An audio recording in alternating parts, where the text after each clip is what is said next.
अध्यक्ष महोदय जी, आपने आज मुझे इस चर्चा में भाग लेने का मौका दिया, इसके लिए मैं आपको धन्यवाद देती हूँ।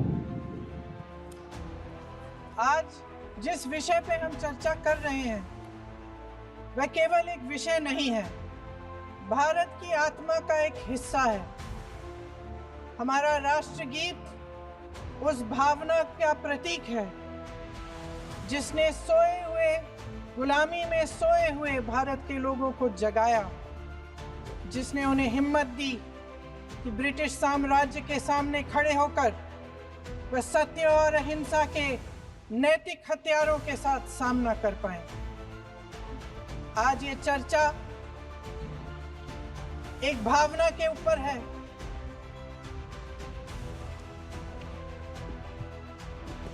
और जब हम वंदे मातरम का नाम लेते हैं तो वही भावना हमारे दिल में उजागर होती है। जब हम वंदे मातरम का नाम लेते हैं तो हमें उस पूरे इतिहास की याद आती है जो स्वतंत्रता संग्राम का इतिहास था, उसकी पीड़ा, उसका संघर्ष, उसका साहस, उसकी नैतिकता, उसका जो बल था कि ब्रिटिश साम्राज्य उसके सामने झुका। अध्यक्ष महोदय, वंदे मातरम उस आधुनिक राष्ट्रवाद की अभिव्यक्ति है जिसने भारत के लोगों को एक राजनीतिक और नैतिक आकांक्षा से जोड़ा, जिसने भारत के लोगों को एक साझा नियति के उत्तराधिकारी, एक साझा भविष्य के निर्माता के रूप में देखा। लेकिन आज की ये बहस मुझे कुछ अजीब सी लग रही है। जैसे मैंने कहा, ये गीत देश की आत्मा का हिस्सा बन चुका है। 150 सालों से देशवासियों के दिलों में ये गीत बस चुका है। 75 सालों से हमारा देश आजाद है, तो फिर आज इस बहस की क्या आवश्यकता है?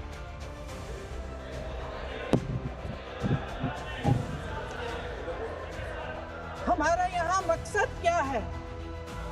जनता से हमें दिया गया दायित्व, जनता का विश्वास, उनके प्रति हमारी जिम्मेदारी, हम किस तरह से इसका इस्तेमाल कर रहे हैं, हमें ये सोचना चाहिए। क्योंकि अब इस मोड़ पर हम इस सदन में अपने राष्ट्रगीत पर भी बहस करेंगे। आपने बहस मांगी है, आपने बहस मांगी है। आप तो इलेक्टोरल रिफॉर्म्स की बहस नहीं मांग रहे थे कि जब तक हम इस पर बहस नहीं करेंगे तब तक उस पर बहस नहीं होगी। इसकी वजह क्या है? इसकी वजह क्या है? हम आज यहाँ ये बहस क्यों कर रहे हैं? हमारा राष्ट्रगीत है, इस पर क्या बहस हो सकती है? हम ये बहस यहाँ आज 2 वजहों से कर रहे हैं। पहला कि बंगाल का चुनाव आ रहा है, हमारे प्रधानमंत्री अपनी भूमिका निभाना चाहते हैं उसमें। और दूसरी वजह ये है, ये मकसद है, पुरानी मकसद इनकी, अध्यक्ष महोदय, कि जिन्होंने स्वतंत्रता की लड़ाई लड़ी, जिन्होंने देश के लिए बड़ी बड़ी कुर्बानियां दी, उन पर सरकार नए आरोप लादने का मौका चाहती है। देश का ध्यान फिर से जनता के ज्वलंत मुद्दों से भटकाना चाहती है। यही एक मकसद है आपका। आपका मकसद है कि हम फिर से उसी अतीत में मंडराते रहें, उसी की तरफ हम देखते रहें जो हो चुका है, जो बीत चुका है, क्योंकि ये सरकार वर्तमान और भविष्य की ओर देखना ही नहीं चाहती। वे इस काबिल ही नहीं रही। सच्चाई ये है अध्यक्ष महोदय कि आज मोदी जी वह प्रधानमंत्री नहीं रहे जो एक समय में थे। सच ये है कि ये दिखने लगा है, उनका आत्मविश्वास घटने लगा है, उनकी नीतियां देश को कमजोर कर रही हैं। और मेरे सत्ता पक्ष के साथी चुप इसलिए हैं क्योंकि अंदर अंदर से वे भी इस बात से सहमत हैं। आज देश के लोग खुश नहीं हैं अध्यक्ष महोदय, परेशान हैं। तमाम समस्याओं से घिरे हुए हैं, तमाम समस्याओं से घिरे हुए हैं और उन समस्याओं का हल आप निकाल नहीं रहे हैं। हाँ ठीक है, उसका भी बोल लेंगे, समय आएगा तो उसका भी बोल लेंगे, बल्कि कल समय आ रहा है, चुनाव पे चर्चा होगी, उस पे भी बोलेंगे। अध्यक्ष महोदय, इनके भी अपने लोग दबी जबान में कहने लगे हैं कि सारी सत्ता को केंद्रित करने से देश का नुकसान हो रहा है। इस बीच अगर हम अतीत की बातें नहीं करेंगे तो कौन सी बातें करेंगे? ये किसी और बात के काबिल ही नहीं है, सिर्फ ध्यान भटकाना है जनता का। इसलिए आज हम वंदे मातरम पर चर्चा कर रहे हैं। वंदे मातरम देश के कण कण में जीवित है, इस पर बहस नहीं हो सकती। लेकिन चलिए, आपने बहस मांगी, आप बहस करना चाहते हैं, बहस करते हैं। आज इस चर्चा को प्रधानमंत्री जी ने शुरू किया, उन्होंने भाषण दिया और इसको कहने में कोई झिझक नहीं है कि भाषण अच्छा देते हैं, थोड़ा सा लंबा, लेकिन भाषण अच्छा देते हैं। सिर्फ एक कमजोरी है, अगर आप इजाजत दे तो मैं बोलूं, एक कमजोरी है। हाँ, उसी पे बोल रहे हैं। वंदे मातरम पे बोलो आप। अब सर मैंने तारीफ कर ली, आज और विषय वंदे मातरम का है तो हम वंदे मातरम पर ही रखें, ठीक रहेगा। सर ये वंदे मातरम पे ही है। सर आपने प्रधानमंत्री जी तक सुना था, सर भाषण बहुत अच्छा देते हैं, लेकिन तथ्यों के मामले में कमजोर पड़ जाते हैं, बहुत कमजोर। इसमें भी एक कला होती है कि तथ्यों को किस तरह से जनता के सामने रखा जाए। मैं तो नई हूँ, जनता की प्रतिनिधि हूँ, कलाकार तो नहीं हूँ। इसीलिए मैं भी सदन के सामने कुछ तथ्य रखना चाहती हूँ, लेकिन सिर्फ तथ्य के रूप में रखना चाहती हूँ।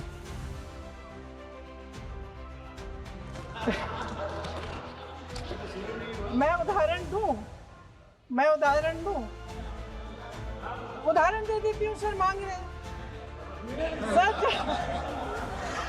सर वंदे मातरम के बारे में, वंदे मातरम की जो सालगिरह पे आपने एक बड़ा कार्यक्रम आयोजित किया था, उसमें प्रधानमंत्री जी ने भाषण दिया। उसमें उन्होंने कहा कि 1896 में पहली बार गुरुदेव रविंद्रनाथ टैगोर ने ये गीत एक अधिवेशन में गाया। उन्होंने ये नहीं बताया कि कौन सा अधिवेशन था, महासभा, हिंदू महासभा का अधिवेशन था, आरएसएस का अधिवेशन था। किस बात से कतरा रहे थे कि ये कांग्रेस का अधिवेशन था। और उदाहरण दूं कि मैं अपना भाषण जारी रखूं, दे रही हूँ। जो वंदे मातरम की जो क्रोनोलॉजी है वो भी आप समझिए, जो असली क्रोनोलॉजी है।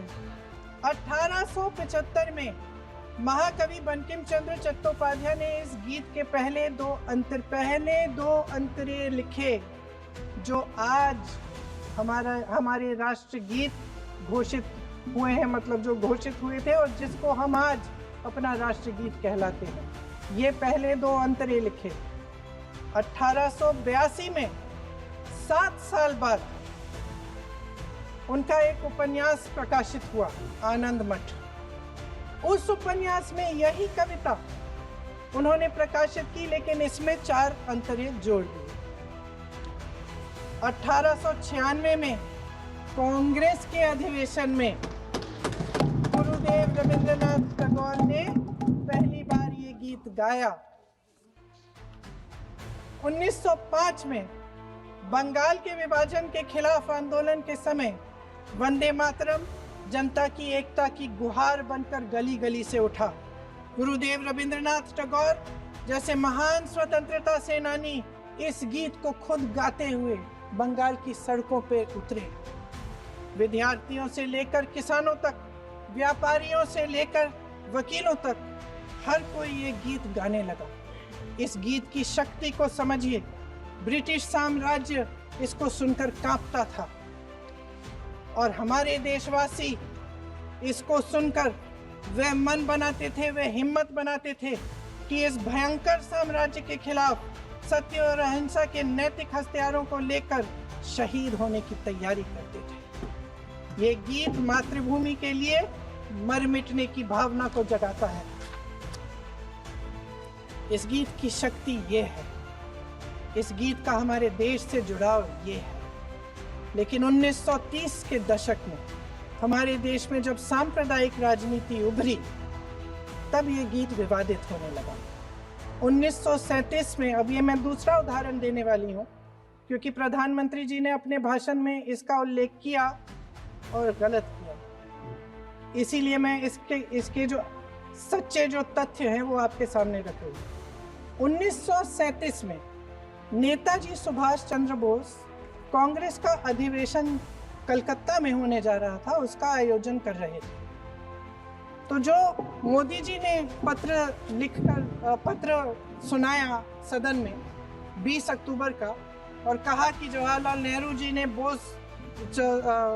नेताजी को ये चिट्ठी लिखी और ये कहा कि इस पर चर्चा होनी चाहिए, उससे पहले 3 दिन पहले नेताजी सुभाष चंद्र बोस ने पंडित जवाहरलाल नेहरू को एक चिट्ठी लिखी थी जिसका जिक्र आपके प्रधानमंत्री ने नहीं किया। और इस चिट्ठी में सुन लीजिएगा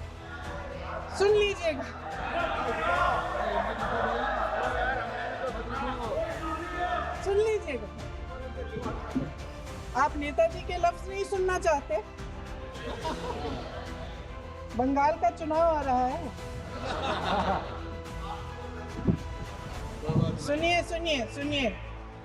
सुनिए।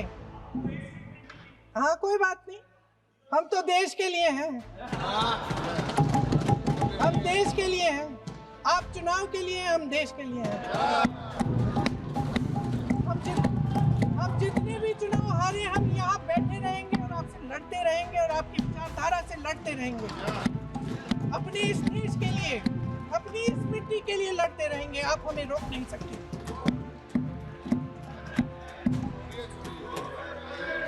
सुन लीजिए सुभाष चंद्र बोस जी ने क्या कहा, सुन लीजिए। My dear Jawahar, reference Vande Mataram. We shall have a talk in Calcutta and also discuss the question in the working committee if you bring it up there. I have written to Dr. Tagore to discuss this matter with you when you visit Santi Niketan. Please do not forget to have a talk with him when you visit Santi. ये 17 अक्टूबर को लिखी जाती है। 10 अक्टूबर को नेहरू जी इसका जवाब देते हैं और 20 अक्टूबर को, हाँ ठीक है, 20 अक्टूबर को नेहरू जी इसका जवाब देते हैं। इस जवाब की एक पंक्ति प्रधानमंत्री जी ने सुनाई, बाकी पंक्तियां क्यों नहीं सुनाई? क्योंकि उनमें नेहरू जी क्या कह रहे हैं? There is no doubt that the present outcry against Vande Mataram is to a large extent a manufactured one by the communalists.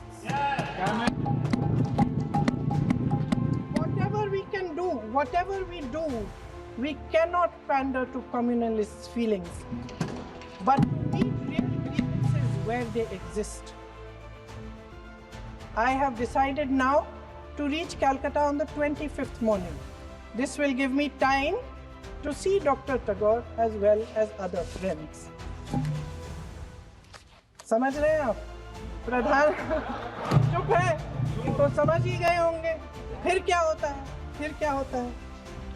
फिर नेहरू जी कलकत्ता जाते हैं और गुरुदेव जी से मिलते हैं और उसके अगले दिन गुरुदेव जी एक चिट्ठी लिखते हैं जिसमें वो लिखते हैं, अंग्रेजी में चिट्ठी है, उसका एक अंश मैं आपको हिंदी में बता देती हूँ, जिसमें गुरुदेव जी कहते हैं कि जो 2 अंतरे हमेशा गाए जाते थे उनका महत्व इतना गहरा था कि उस हिस्से को कविता के शेष हिस्से तथा पुस्तक के उन अंशों से अलग करने में उन्हें कोई कठिनाई नहीं थी।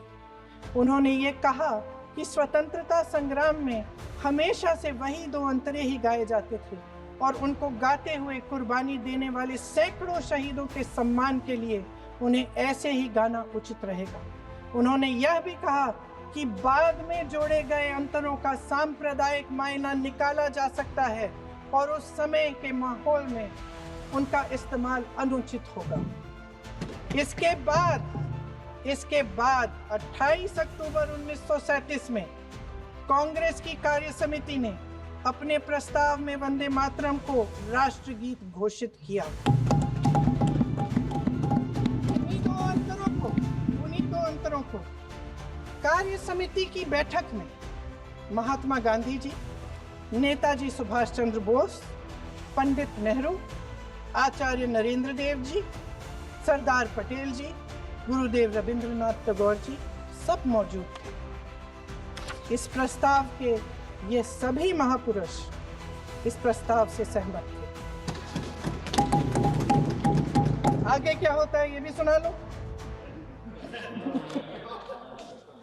भारत की आजादी के बाद जब इसी गीत के इन्हीं दो अंतरों को 1950 में डॉक्टर राजेंद्र प्रसाद जी ने संविधान समिति में भारत का राष्ट्रगीत घोषित किया, तब लगभग यही महापुरुष मौजूद थे। इनके साथ साथ B.R. अम्बेडकर जी भी सभा में थे और इनके साथ साथ मेरे सत्ता पक्ष के साथियों के नेता श्री श्यामा प्रसाद मुखर्जी भी मौजूद थे।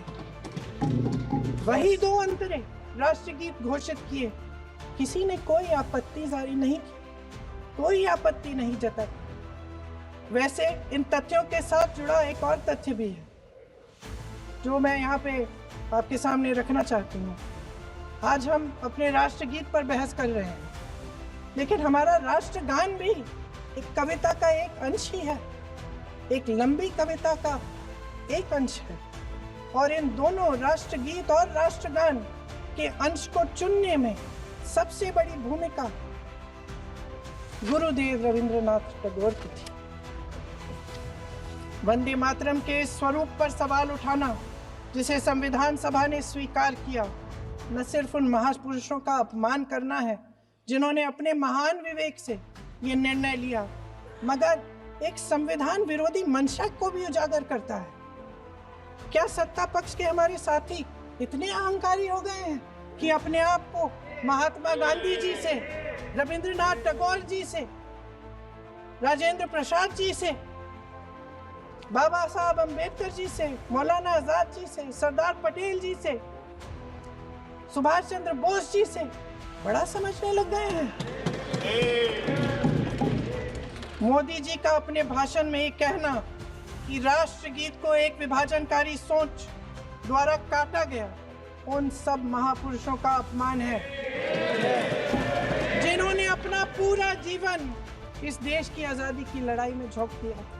वंदे मातरम को विभाजित करने का आरोप लगाकर आप पूरी संविधान सभा पर आरोप लगा रहे हैं, उसके हर एक नेता को दोषी ठहरा रहे हैं।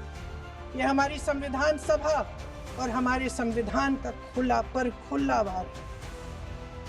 और जहां तक जवाहरलाल नेहरू जी की बात है, जितनी देर हमारे प्रधानमंत्री देश के प्रधानमंत्री रहे हैं, 12 साल हो गए हैं, लगभग उतने ही सालों के लिए जवाहरलाल नेहरू जी जेल में रहे। किस लिए? इस देश की आज़ादी के लिए। उसके बाद 17 साल के लिए प्रधानमंत्री रहे। आप बड़ी आलोचना करते हैं इनकी, लेकिन अगर इन्होंने इसरो नहीं बनाया होता तो आज आपका मंगलयान नहीं होता। अगर DRDO नहीं बनाया होता तो तेजस नहीं बनता। अगर IIT और IIM नहीं बनाए होते तो हम आज IT में आगे नहीं होते। अगर एम्स नहीं बनाया होता तो हम कोरोना की जब बड़ी चुनौती का सामना कैसे करते? हाँ, कोई बना कुछ भी। इसका मतलब है इस मुद्दे का जवाब नहीं है आपके पास है? अगर इन्होंने BHEL, गेल, सेल, भाखड़ा नंगल ये सब नहीं बनाया होता जो आप सब बेच रहे हैं, तो ये विकसित भारत कैसे बनता? पंडित जवाहरलाल नेहरू इस देश के लिए जिए, सुन लीजिए। पंडित जवाहरलाल नेहरू इस देश के लिए जिए और देश की सेवा करते करते उन्होंने दम तोड़ा। फिर भी सुन लीजिए, मेरी एक सलाह ले लीजिए, मेरी एक सलाह ले लीजिए। सर मैं आपको आपके माध्यम से सलाह दे रहे हैं, छोड़ना नहीं। सर मैं आपके माध्यम से एक सलाह दे देती हूँ। हमारे प्रधानमंत्री महोदय 12 सालों से इस सदन में है, मैं मात्र 12 महीनों से हूँ। फिर भी छोटी सी सलाह है। उन्होंने अभी हाल ही में चुनाव था कुछ महीनों पहले, उन्होंने एक सूची निकाली थी कि विपक्षी दलों ने और विपक्ष के नेताओं ने कितने अपमान किए हैं इनके, और उसमें शायद 90-99 ऐसे उन्होंने अपमानों की सूची बनाई थी। तो मैं उनको एक छोटी सलाह देना चाहती हूँ कि नेहरू जी से जितनी भी शिकायतें हैं, जितनी भी गलतियाँ उन्होंने की आपके जहन में, जितनी भी गालियाँ देनी है, जितना भी अपमान करना है, उसकी भी एक सूची बना दीजिए। नहीं बात खत्म नहीं है। 999 अपमान, 9,999 अपमान, सूची बना दीजिए और फिर हम एक समय निर्धारित करते हैं। जैसे हमने 10 घंटे आज वंदे मातरम पर हमने बहस किया है ना, उस तरह से हम अध्यक्ष महोदय जी से पूछेंगे, एक समय निर्धारित करेंगे, 10 घंटे, 20 घंटे, 40 घंटे, जितने घंटों में आपकी ये शिकायत पूरी हो जाए, माननीय सदस्य आप शांत हो जाए और हम बहस कर लेंगे। लेकिन इस सदन का कीमती समय, जिसके लिए हमें यहाँ पे जनता ने भेजा है, जैसे हमें जनता की समस्याओं को हल करने के लिए चर्चा करनी चाहिए, इस्तेमाल करना चाहिए, उसको एसी के लिए इस्तेमाल करिए। उसके बाद जैसे अंग्रेजी में कहते हैं ना, जैसे अंग्रेजी में कहते हैं कि once and for all let's close the chapter, close कर लीजिए। देश सुन लेगा क्या क्या शिकायतें हैं, किसने क्या किया, इंदिरा जी ने क्या किया, राजीव जी ने क्या किया, परिवारवाद क्या होता है, नेहरू जी ने कौन सी गलतियां की, सुना लीजिए, फिर खत्म। उसके बाद बेरोजगारी, महंगाई, परिवार की समस्याएं, में हो रहा है उसकी बातें, उसकी चर्चा, जो बैटिंग ऐप के बारे में हो रहा है पीएमओ के अंदर, आप माननीय सदस्य प्लीज, जो एप्स्टीन फाइलों में आपके मंत्री महोदय के नाम निकल आए हैं, माननीय उसकी चर्चा करेंगे। आप वंदे मातरम में बोले, आप इधर उधर डाइवर्ट मत हो।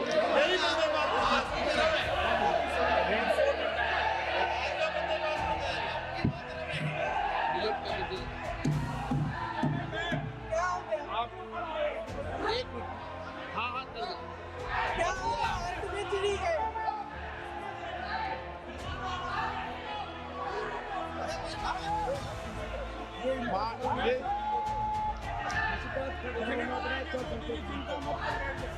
बहुत बढ़िया। माननीय सदस्य, एक मिनट, माननीय सदस्य, आप वंदे मातरम पर सार्थक चर्चा करें। ठीक सर, इधर उधर डाइवर्ट यही थी सर, संक्षिप्त में बात यही थी, कोई डाइवर्ट नहीं होना हम चाहिए अतीत अपन पे को। बातें करते रहते हैं। माननीय सदस्य नहीं, आप बिना तथ्यों के कोई बात नहीं करें। आप वंदे मातरम में बोले उचित रहेगा।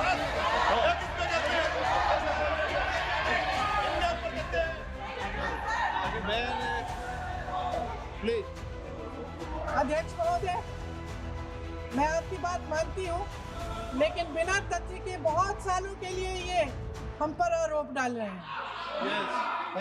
हम चुपचाप सुनते हैं, इनको भी थोड़ी सी संतुलन होनी चाहिए, सुनने की थोड़ी सी हिम्मत होनी चाहिए। ये राजनीति है, हम बोलेंगे, आप वंदे मातरम बोले।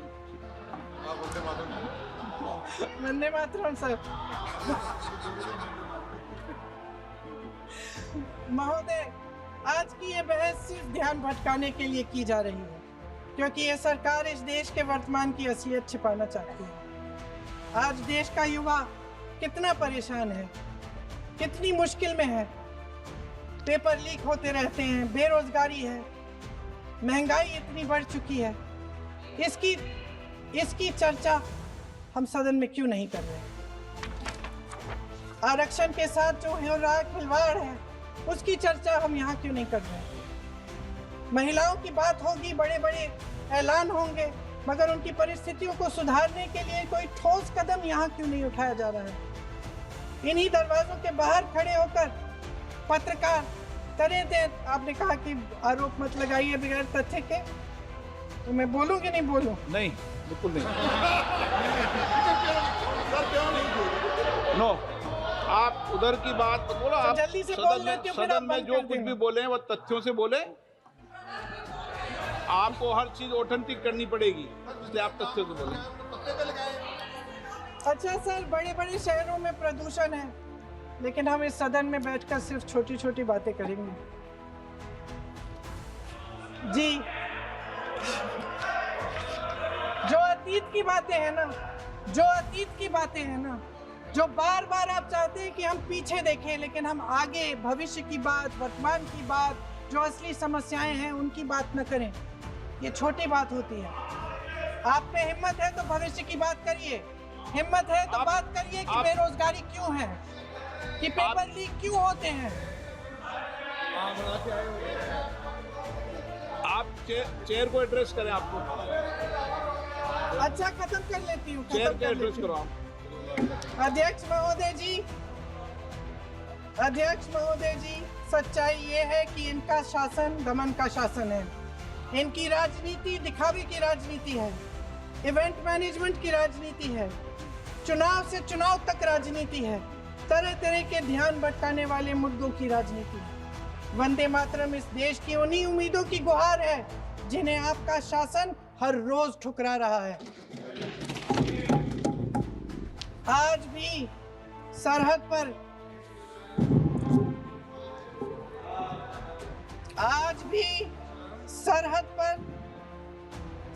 पर जवान जब दुश्मन का सामना करता है तो उसकी छाती में वंदे मातरम गूंजता है। आज भी जब हमारा खिलाड़ी अंतर्राष्ट्रीय खेलों में जाता है तो उसके दिल की धड़कन में वंदे मातरम होता है।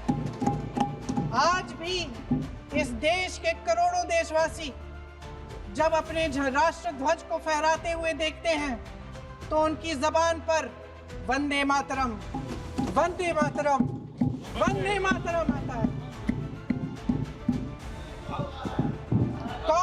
कांग्रेस के हर एक अधिवेशन में 1905 से लेकर आज तक सामूहिक तौर पर वंदे मातरम गाया जाता है। आपके अधिवेशनों में गाया जाता है कि नहीं? ये बताइए। अपने देश की आत्मा के इस महामंत्र को विवादित करके आप एक बहुत बड़ा पाप कर रहे हैं।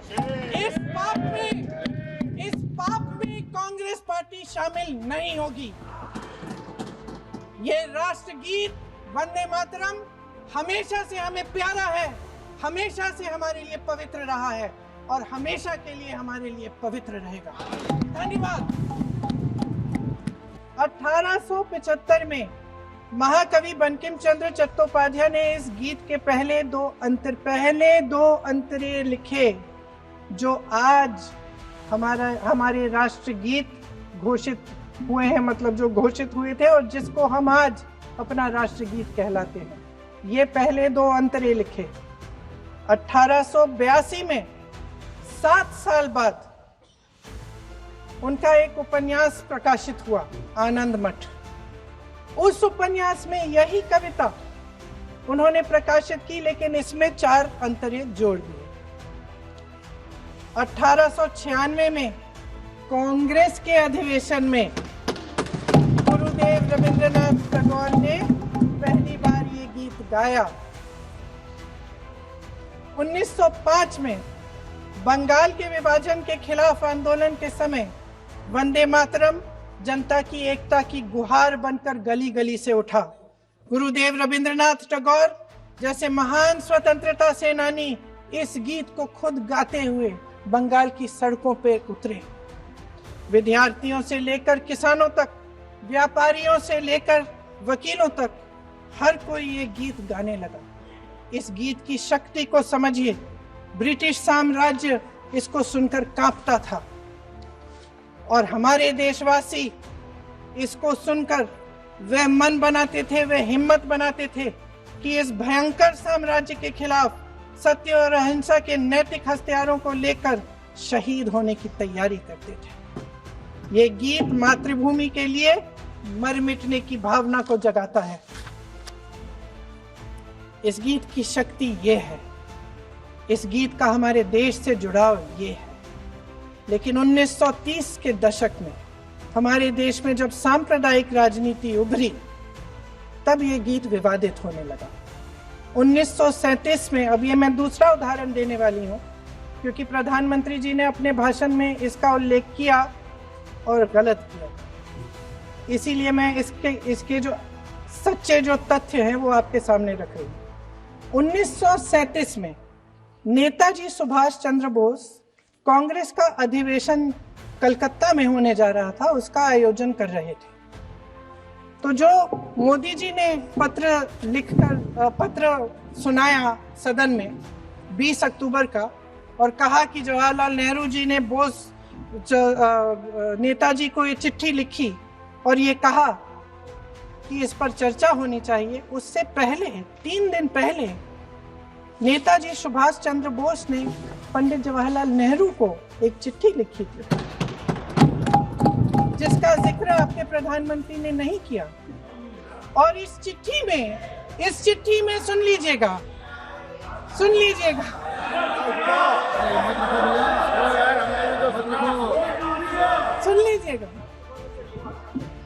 आप नेताजी के लफ्ज नहीं सुनना चाहते? बंगाल का चुनाव आ रहा है,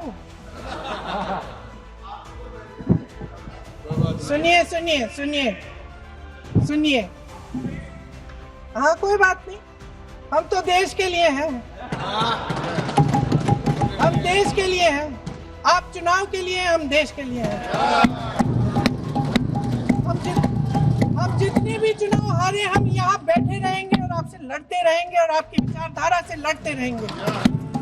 अपने इस देश के लिए, अपनी इस मिट्टी के लिए लड़ते रहेंगे। आप हमें रोक नहीं सकते।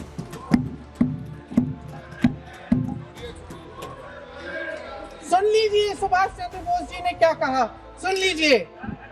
My dear Jawahar, reference Vande Mataram. We shall have a talk in Calcutta and also discuss the question in the working committee if you bring it up there. I have written to Dr. Tagore to discuss this matter with you when you visit Santi Niketan. Please do not forget to have a talk with him when you visit Santi Niketan. ये 17 अक्टूबर को लिखी जाती है। 10 अक्टूबर को नेहरू जी इसका जवाब देते हैं और आपके और 20 अक्टूबर को, हाँ ठीक है, 20 अक्टूबर को नेहरू जी इसका जवाब देते हैं। इस जवाब की एक पंक्ति प्रधानमंत्री जी ने सुनाई, बाकी पंक्तियां क्यों नहीं सुनाई? क्योंकि उनमें नेहरू जी क्या कह रहे हैं?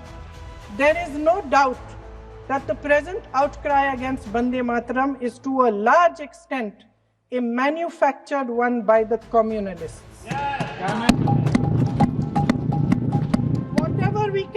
Whatever we do, we cannot pander to communalists' feelings, but to meet real grievances where they exist. I have decided now to reach Calcutta on the 25th morning. This will give me time to see Dr. Tagore as well as other friends. समझ रहे हैं आप? प्रधान चुप है तो समझ ही गए होंगे। फिर क्या होता है?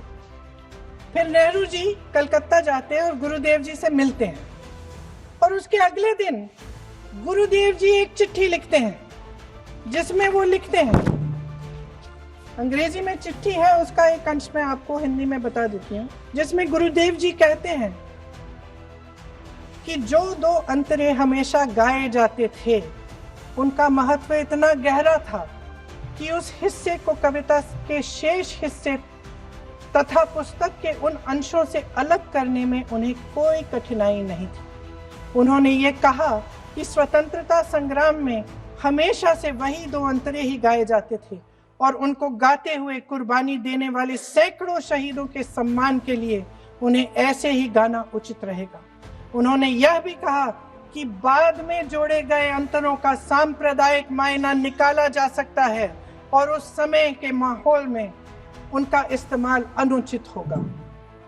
इसके बाद 28 अक्टूबर 1937 में कांग्रेस की कार्य समिति ने अपने प्रस्ताव में वंदे मातरम को राष्ट्रगीत घोषित किया।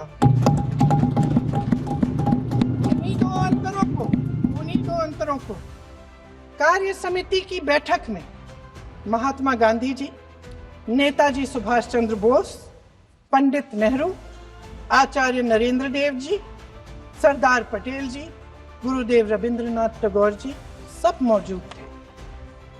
इस प्रस्ताव के ये सभी महापुरुष इस प्रस्ताव से सहमत थे।